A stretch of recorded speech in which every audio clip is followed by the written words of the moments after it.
ഇന്ന് നമ്മൾ നോക്കുന്നത് ടോക്കിയോ റിവെഞ്ചേഴ്സ് എന്ന ജാപ്പനീസ് അനിമേ TV സീരീസിന്റെ സീസൺ 3 8ാമത്തെ എപ്പിസോഡാണ്. എപ്പിസോഡിലോട്ട് പോകുന്നതിന് മുമ്പ് എല്ലാവരും നമ്മുടെ വീഡിയോക്ക് ഒന്ന് ലൈക്ക് ചെയ്യുക. 700 ലൈക്കാണ് നമ്മുടെ ടാർഗറ്റ്. സോ 700 ലൈക്ക് എപ്പാവുന്നു അപ്പോൾ അടുത്ത എപ്പിസോഡ് അപ്ലോഡ് ആവുന്നതായിരിക്കും. അപ്പോട്ടും സമയം കളയാതെ നേരെ എപ്പിസോഡിലോട്ട് പോകാം. ബ്ലാക്ക് ഡ്രാഗൺ ഞാൻ കാരണമാണ് ഇല്ലാതായതെന്ന് ഞാൻ അക്സെപ്റ്റ് ചെയ്യുന്നു. അതുപോലെ അക്കാനി മരിച്ചുപോയെന്ന് നീ അക്സെപ്റ്റ് ചെയ്യ്. നീ വിചാരിക്കുന്ന പോലെ ഞാൻ അക്കാനി ഒന്നല്ല, ഞാൻ സെയ്സു എന്ന് ഈനുപ്പി പറയുന്നു. മതി നിർത്ത് എന്ന് പറഞ്ഞ് കോക്കോ അവന്റെ വയറ്റിനിട്ട് ഇടി കൊടുക്കുന്നു. അപ്പോഴാണ് ഒരു ഫ്ലാഷ് ബാക്ക് കാണിക്കുന്നത്. കോക്കോ ഇപ്പോ ഒരു ലൈബ്രറിയിൽ ഇരുന്ന് ബുക്ക് വായിച്ചുകൊണ്ടിരിക്കുകയാണ്. അങ്ങോട്ട് വന്ന ഹീനുപ്പി നീ എന്താ വായിക്കുന്നതെന്ന് ചോദിക്കുന്നു. പണം എങ്ങനെ ഉണ്ടാക്കാമെന്ന് പഠിച്ചുകൊണ്ടിരിക്കുക എന്ന് കോക്കോയും പറയുന്നു. ഇടക്ക് നീ വീട്ടിലോട്ടൊക്കെ ഒന്ന് പോയിട്ട് വാ, എപ്പോഴും ഇതിനകത്തിരിക്കല്ലേ, നീ എന്നെ പോലെയല്ലല്ലോ കോക്കോ എന്ന് പറഞ്ഞ് ഹീനുപ്പി അവിടെ നിന്നും പോകുന്നു. അങ്ങനെ കോക്കോ പണം ഉണ്ടാക്കാൻ പറ്റിയ എല്ലാ ബുക്കുകളും അവിടെ നിന്നും എടുത്ത് വായിച്ചുകൊണ്ടിരിക്കുകയാണ്. അപ്പോഴാണ് ഇനുപ്പി ജനാലയുടെ അവിടെ ഇരുന്ന് ഉറങ്ങുന്നത് കോക്കോ കാണുന്നത്. ഇനുപ്പിയുടെ എടുത്തുപോയി കുറച്ചു നേരം ഇനുപ്പി അതിനെ നോക്കിയിരുന്ന കോക്കോ അവനൊരു കിസ് കൊടുക്കുന്നു. ഇത് കണ്ട് കോക്കോ ഒരു ഗേ ആണെന്ന് നിങ്ങൾ തെറ്റിദ്ധരിക്കരുത്. നിലത്തിരുന്ന് കോക്കോ അക്കാനെ എന്നും പറഞ്ഞുകൊണ്ട് കരഞ്ഞുകൊണ്ടിരിക്കുകയാണ്. കോക്കോ എപ്പോഴും നീ ഇനുപ്പിയുടെ കൂടെ ഉണ്ടല്ലോ എന്ന് പറഞ്ഞ അക്കാനെ അവനോട് വന്ന് ചോദിക്കുന്നു. അക്കാനെ ഇനുപ്പിയുടെ ചേച്ചിയാണ്, അവനേക്കാൾ 5 വയസ്സ് മൂത്തതും. അക്കാനി നിന്റെ ബാഗ് വേണമെങ്കിൽ ഞാൻ പിടിക്കാം എന്ന് കോക്കോ അവളോട് ചോദിക്കുന്നു. ഓ വേണ്ട, ചോദിച്ചതിന് ഒരുപാട് നന്ദിയുണ്ട് എന്ന് അക്കാനിയും പറയുന്നു. ഞാൻ അക്കാനിയെ ലവ് ചെയ്യുന്നുണ്ടെന്ന് തോന്നുന്നു എന്ന് കോക്കോ മനസ്സിൽ ചിന്തിക്കുന്നു. കോക്കോ നീ മറ്റു ഗേൾസിന്റെ കൂടെ ഒന്നും ഇങ്ങനെ ഇടപഴകാൻ പാടില്ല, അത് നിന്റെ ഗേൾ ഫ്രണ്ടിന് ഇഷ്ടമാവില്ല, നീ ഭയങ്കര ഹാൻഡ്സം ആണ് എന്ന് അക്കാനെ പറയുന്നു. എടാ ഈനുപ്പി കോക്കോയെ കണ്ടു പഠിക്കടാ എന്ന് അക്കാനെ അവനോട് പറയുന്നു. ഈനുപ്പി വീട്ടിലോട്ട് പോകുന്ന സമയത്ത് കോക്കോയോ അക്കാനെയും ഇപ്പോ ലൈബ്രറിയിലോട്ട് പോവാണ്. പഠിക്കാൻ വേണ്ടി എന്നെ വിളിച്ചെഴുതിയിട്ട് ഇവള് കിടന്ന് ഉറങ്ങുവാണല്ലോ എന്ന് പറഞ്ഞ് കോക്കോ ചിന്തിക്കുന്നു. അക്കാനെയും ഇനുപ്പിയും കാണാൻ ഒരേപോലെയാണ്, പക്ഷേ അക്കാനെ കാണാനാണ് ഒരുപാട് ഭംഗി. ഉറങ്ങിക്കൊണ്ടിരിക്കുന്ന അക്കാനിയെ കണ്ടിട്ട് അവൻക്ക് കിസ് ചെയ്യാൻ തോന്നുന്നു. കിസ് ചെയ്യാൻ വേണ്ടി അവൾ എടുത്തു ചെന്നപ്പോ അങ്ങനെ ചെയ്യരുത് എന്ന് അവൾ പറയുന്നു. അയ്യോ സോറി എന്ന് പറഞ്ഞ് ഇനുപ്പി മാറിയിരിക്കുന്നു. നീ ലവ് ചെയ്യുന്ന ആളെ മാത്രമേ നീ കിസ് ചെയ്യാൻ പാടുള്ളൂ എന്ന് അക്കാനി പറയുമ്പോ എനിക്ക് നിന്നെ ഇഷ്ടമാണ്, I love you so much എന്ന് കോക്കോ പറയുന്നു. ഞാൻ നിന്നെക്കാൾ 5 വയസ്സ് മൂത്തതാണ്, അത് ഓർമ്മയുണ്ടല്ലോ അല്ലേ? പ്രായം ഒരു കുഴപ്പമില്ല, ഞാൻ വലുതായി കഴിഞ്ഞാ അത് ആർക്കും മനസ്സിലാവില്ല. അങ്ങനെ കോക്കോ അവളെ അവളുടെ വീട് വരെ കൊണ്ടാക്കി കൊടുക്കുന്നു. എന്റെ കൂടെ വന്നതിന് ഒരുപാട് നന്ദിയുണ്ട് അക്കാനി, ഞാൻ നിന്നെ മാത്രമേ ലവ് ചെയ്യുള്ളൂ, വലുതായതിനു ശേഷം നമുക്ക് 2 പേർക്കും കല്യാണം കഴിക്കാം എന്ന് കോക്കോ അവളോട് ചോദിക്കുന്നു. ആ ശരി, നമുക്ക് ആലോചിക്കാം എന്ന് അക്കാനിയും പറയുന്നു. തീർച്ചയായിട്ടും ഞാൻ നിന്നെ പ്രൊട്ടക്ട് ചെയ്യും അക്കാനി. ഓ ശരിക്കും, ശരി ഓക്കെ എന്ന് പറഞ്ഞുകൊണ്ട് അക്കാനി അവിടെ നിന്നും പോകുന്നു. തന്റെ ഇഷ്ടം അക്കാനിയോട് തുറന്നു പറഞ്ഞത് കൊണ്ട് കോക്കോ ഒരു ഊഞ്ഞാലിരുന്ന് ആശ്വസിക്കുകയാണ്. ശരി, സമയം ഒരുപാടായി എന്ന് പറഞ്ഞുകൊണ്ട് കോക്കോ തന്റെ വീട്ടിലോട്ട് പോകുന്ന സമയത്താണ് 2 പേർ അയ്യോ ഒരുപാട് കഷ്ടമുണ്ടല്ലേ എന്ന് മുകളിലോട്ട് നോക്കി പറയുന്നത്. അങ്ങോട്ട് നോക്കുന്ന സമയത്തതാ അവിടുന്ന് ഒരുപാട് പോക്കയും കാര്യങ്ങളൊക്കെ വരുന്നു. ആ ഭാഗത്താണല്ലോ അക്കാനിയുടെ വീട് എന്ന് പറഞ്ഞ് കോക്കോ അങ്ങോട്ട് ഓടിച്ചെന്ന് നോക്കുന്ന സമയത്ത് ഇനുപ്പിയും അക്കാനിയും താമസിക്കുന്ന വീട് അതാ നിന്ന് കത്തുന്നു. ഫയർ സ്റ്റേഷനിൽ വിളിച്ച് പറഞ്ഞിട്ടുണ്ട്, അവർ വന്നോണ്ടിരിക്കുക എന്ന് അവിടുത്തെ ആളുകൾ പറയുന്നു. അവരുടെ പാരന്റ്സ് അവരുടെ വീട്ടിലില്ല എന്ന് മറ്റൊരാൾ പറയുന്നു. ഇത് കേൾക്കുന്ന കോക്കോ അക്കാനി ഞാൻ നിന്നെ പ്രൊട്ടക്ട് ചെയ്യും എന്നും പറഞ്ഞുകൊണ്ട് ആ വീടിനകത്തോട്ട് കോക്കോ ഇടിച്ചു കയറുന്നു. അങ്ങനെ എങ്ങനെയൊക്കെയോ അതിനകത്തുനിന്നും അക്കാനിയെ പൊക്കിക്കൊണ്ട് കോക്കോ പുറത്തോട്ട് വരുന്നു. അക്കാനി ഇനി നീ പേടിക്കണ്ട, നീ ഇപ്പൊ സേഫ് ആണ് എന്ന് കോക്കോ അവളോട് പറയുന്ന സമയത്താണ് ഇല്ല കോക്കോ, ഞാൻ അക്കാനിയല്ല, ഞാൻ ഷെയ്സു ആണ് എന്ന് ഈനുപ്പി പറയുന്നത്. സോ അക്കാനി അതിനകത്താണെന്ന് മനസ്സിലാക്കിയ കോക്കോ വീണ്ടും അതിനകത്തോട്ട് പോകാൻ വേണ്ടി ശ്രമിക്കുന്നു.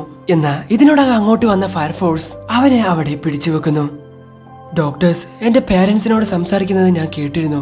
അക്കാനി ഇപ്പോഴും ജീവനോടെയാണുള്ളത്, പക്ഷേ അവൾ രക്ഷപ്പെടാൻ സാധ്യത കുറവാ എന്നാണ് ഡോക്ടേഴ്സ് പറഞ്ഞത്. അവളുടെ ശരീരത്തില് മൊത്തമായിട്ടും പൊള്ളലേറ്റിട്ടുണ്ട്. അവളുടെ ട്രീറ്റ്മെന്റിന് 40 മില്യൺ ഒക്കെ വേണ്ടി വരും.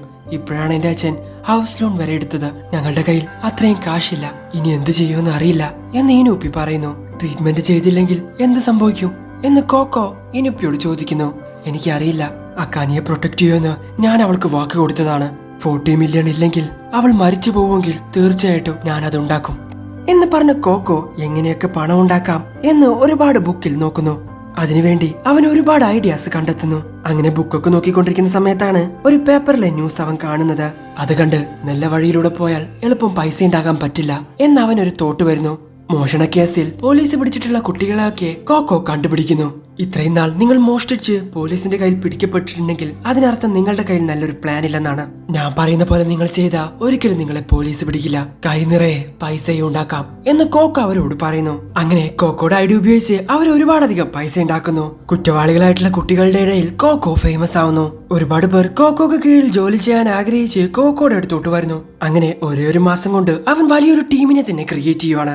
എന്തൊക്കെ പറഞ്ഞാലും അവൻ കുട്ടിയല്ലേ, അവനെ കൊണ്ട് 40 മില്യൺ ഒന്നും അത്ര പെട്ടെന്ന് ഉണ്ടാക്കാൻ സാധിക്കില്ല.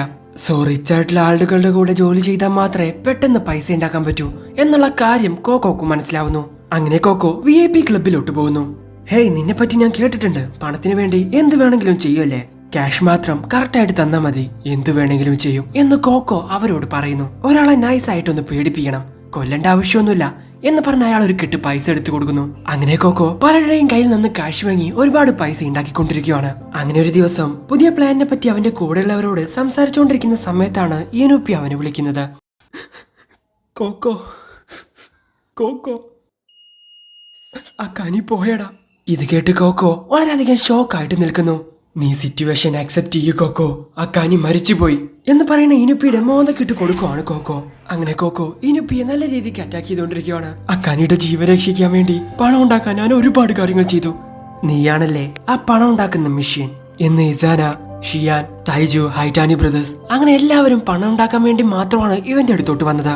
എല്ലാവരും പണം ഉണ്ടാക്കാൻ വേണ്ടി മാത്രമാണ് എന്നോട് റിക്വസ്റ്റ് ചെയ്തത്.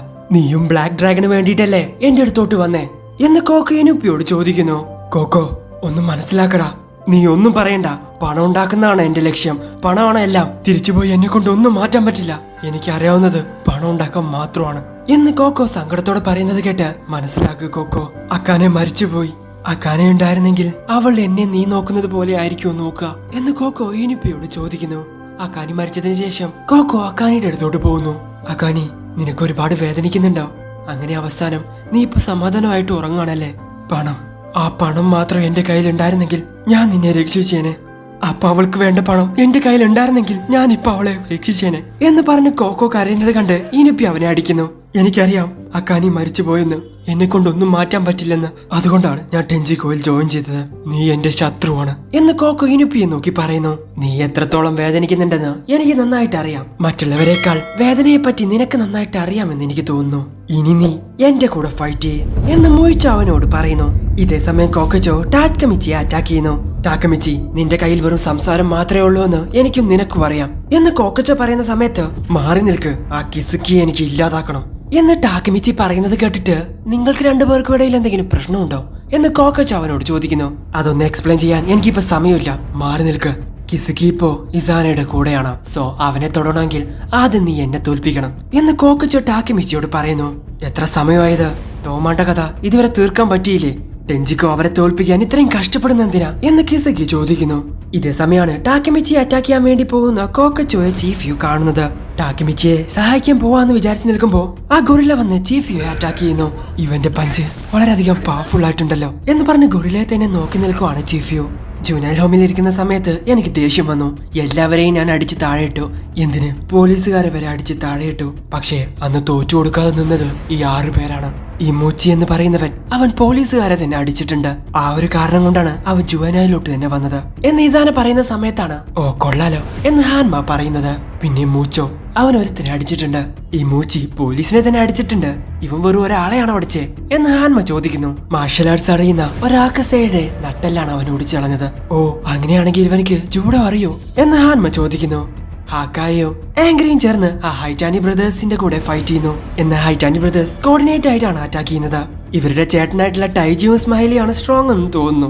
ഇവര് ഭയങ്കര വീക്കാണല്ലോ എന്ന് ഹൈറ്റാനി ബ്രദേഴ്സ് പറയുന്നു.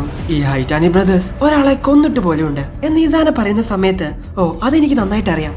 റപ്പാങ്കിയെ കൺട്രോൾ ചെയ്യുന്ന മാസ് ഗാങ്ങിന്റെ കൂടെ ഹൈറ്റാനി ബ്രദേഴ്സ് 1-on-1 ഫൈറ്റ് ചെയ്ത് റിൻഡ ഒരാളുടെ കൈ ലോക്ക് ചെയ്തു. റാൻ അവന്റെ മോന്തയ്ക്ക് പഞ്ച് ചെയ്തുകൊണ്ടേയിരുന്നു. അങ്ങനെ അവന്റെ മുഖം ചതഞ്ഞു പോയി ഹോസ്പിറ്റലിലോട്ട് പോകുന്ന വഴി തന്നെ അവൻ മരിച്ചുപോയി എന്ന് ഇസാന പറയുന്നു. ഈ റപ്പങ്കി കൺട്രോൾ ചെയ്യാൻ ഞങ്ങൾക്കൊരു ഗാങ്ങിന്റെ ആവശ്യമില്ല, ഞങ്ങൾ 2 പേരും തന്നെ ധാരാളമാണ് എന്ന് ഹൈറ്റാനി ബ്രദേഴ്സ് പറയുന്നു. സോ ടെൻജിക്കോയിലുള്ള വിഷ്യസ് ജനറേഷൻ വളരെയധികം സ്ട്രോങ് ആണ്. ടോമാണ് എത്രത്തോളം വിചാരിച്ചാലും വിജയിക്കാൻ സാധിക്കില്ല എന്ന് ഇസാന പറയുന്നു. ഈ ബ്രദേഴ്സിന്റെ കൂടെ ഫൈറ്റ് ചെയ്യാൻ വളരെ കഷ്ടമാണല്ലോ എന്ന് ആംഗ്രി പറയുന്നു. ഇത് കണ്ടുകൊണ്ടിരിക്കുകയാണ് അപ്പുറത്തുനിന്നും ചീഫ് യു. ഹാക്കായും ആംഗ്രി ഇപ്പോ ടീമപ്പ് ആയിരിക്കുന്നു. കൊള്ളാലോ അത് എന്ന് ചീഫ് യു ചിന്തിക്കുന്നു. നിന്റെ കാലങ്ങ് ഒടിച്ചു കളഞ്ഞാലോ എന്ന് പറഞ്ഞു റീഡോ ആംഗ്രിയുടെ അടുത്തോട്ട് ഓടി വരുന്നു. പെട്ടെന്നാണ് ഹാക്കായി റീഡോയുടെ മൂന്തക്കിട്ടൊന്നും കൊടുക്കുന്നത്. എന്ന ഇതേ സമയം തന്നെ റാൻ ആംഗ്രിയെ അടിച്ച് താഴെ ഇടുന്നു. ആംഗ്രി താഴെ വീണത് നോക്കിക്കൊണ്ടിരിക്കുന്ന ഹാക്കായുടെ കാൽ പിടിച്ച് വാരി നിലത്തടിക്കുവാണ് റീഡോ. അങ്ങനെ റീഡോ ഹാക്കായുടെ ഒരു കാല് തന്നെ അങ്ങ് ഓടിക്കുന്നു. പുറകിലൂടെ വന്ന് ഹാക്കായുടെ തലക്കിട്ട് ഒരു അടി കൊടുക്കുവാണ് റാൻ. അങ്ങനെ ഹാഗ്രിയുടെ ഒരു കൈ ഓടിക്കുന്നു. നീ ടൈജോയുടെ അനിയനാണെന്ന് പറഞ്ഞ് നടക്കലടാ. നിന്റെ ചേട്ടൻ എത്രത്തോളം സ്ട്രോങ് ആണ്. നിങ്ങൾ രണ്ടുപേരും നിങ്ങളുടെ ചേട്ടന്മാരുടെ ബാക്കിൽ പോയി ഒളിച്ചിരുന്നു, അതായിരിക്കും നല്ലത് എന്ന് പറഞ്ഞ് ഹൈറ്റാനി ബ്രദേഴ്സ് ഇവരെ കളിയാക്കുന്നു. എടാ ഞാൻ സിഗ്നൽ തരുന്നത് നീ കണ്ടില്ലേ, എന്നിട്ട് നീ അറ്റാക്ക് ചെയ്യാണ്ടിരുന്നേ എന്ന് ആംഗ്രി ഹാക്കായോട് ചോദിക്കുന്നു. നീ എപ്പോഴാ എനിക്ക് സിഗ്നൽ തന്നെ എന്ന് ഹാക്കായും ചോദിക്കുന്നു. ഞാൻ കണ്ണടക്കുന്നത് നീ കണ്ടില്ലേ, നീ കണ്ണടക്കുന്നത് സിഗ്നലാണോ അല്ലയോ എന്ന് എനിക്ക് എങ്ങനെ അറിയും എന്ന് പറഞ്ഞ് ഹാക്കായി ചോദിക്കുവാണ്. ഓ മിക്സി ഉണ്ടായിരുന്നെങ്കിൽ മനസ്സിലാക്കിയേനെ എന്ന് ഹാക്കായും സ്മൈലി ഉണ്ടായിരുന്നെങ്കിൽ നന്നായനെ എന്ന് ആംഗ്രിയും പറയുന്നു. സ്മൈലിയുടെ പുറകിൽ പോയി ഒളിച്ചിരുന്നു എന്ന് പറഞ്ഞ് അവർ നമ്മളെ കളിയാക്കിയത് നീ കേട്ടില്ലേ? ഓ നിന്നെ മാത്രമാണോ കളിയാക്കിയത്, എന്നെയും കളിയാക്കിയത് നീ കേട്ടില്ലേ എന്ന് പറഞ്ഞ് അവരെ അങ്ങോട്ടും ഇങ്ങോട്ടും തർക്കിച്ചുകൊണ്ടിരിക്കുകയാണ്. പെട്ടെന്ന് വന്ന് ഹൈറ്റാനി ബ്രദേഴ്സ് വീണ്ടും അവരെ രണ്ടുപേരെ അടിച്ചിടുന്നു. താഴെ കിടക്കുന്ന അവർ രണ്ടുപേരും ഇവർ രണ്ടുപേരും വളരെയധികം സ്ട്രോങ് ആണ്. ഒരുമിച്ച് നിൽക്കുമ്പോൾ നമുക്ക് അവരെ തൊടാൻ പോലും പറ്റില്ല. നമ്മുടെ ബ്രദേഴ്സിന്റെ പേര് പറഞ്ഞ് അവർ നമ്മൾ ഒരുപാട് കളിയാക്കുന്നുണ്ട്. എന്നാ അനിയന്മാരുടെ പവർ എന്താണെന്ന് അവർക്ക് നമ്മൾ കാണിച്ചു കൊടുക്കണം എന്ന് പറഞ്ഞ് ഹാങ്ക്രിയും ഹാക്കായി എഴുന്നേറ്റ് അവർക്ക് നേരെ ഓടുന്നു. ലിറ്റിൽ ബ്രദേഴ്സിന്റെ പവർ എന്താണെന്ന് കാണിച്ചു തരാടാ എന്ന് അവർ രണ്ടുപേരും പറയുന്നു. സോ അവിടെ വെച്ച് എപ്പിസോഡ് അവസാനിക്കുന്നു. അടുത്ത എപ്പിസോഡ് എന്റെ വളരെയധികം ഫേവറേറ്റ് ആയിട്ടുള്ള ഒരു എപ്പിസോഡാണ്. ഈ ടോക്കിയോ റിവെഞ്ചേഴ്സ് എന്നുള്ള സീരീസ് എനിക്ക് ഏറ്റവും ഇഷ്ടപ്പെടാനുള്ള കാരണം തന്നെ ഇവരുടെ ഈ മെന്റാലിറ്റിയാണ്. എന്തൊക്കെ സംഭവിച്ചാലും തോറ്റു തരില്ല എന്നൊരു മെന്റാലിറ്റി. എന്തായാലും നിങ്ങൾക്ക് ഇവിടെ ഇഷ്ടപ്പെടുന്നതായിരിക്കും. ഇഷ്ടപ്പെടുന്ന ലൈക്ക് ചെയ്യുക, ഷെയർ ചെയ്യുക, സബ്സ്ക്രൈബ് ചെയ്യുക, തുടർന്നുള്ള ബെൽ ഐക്കൺ കൂടി എനേബിൾ ചെയ്യുക. അടുത്ത എപ്പിസോഡ് അടുത്ത ദിവസം വരാതെ വരേക്കും. ബൈ.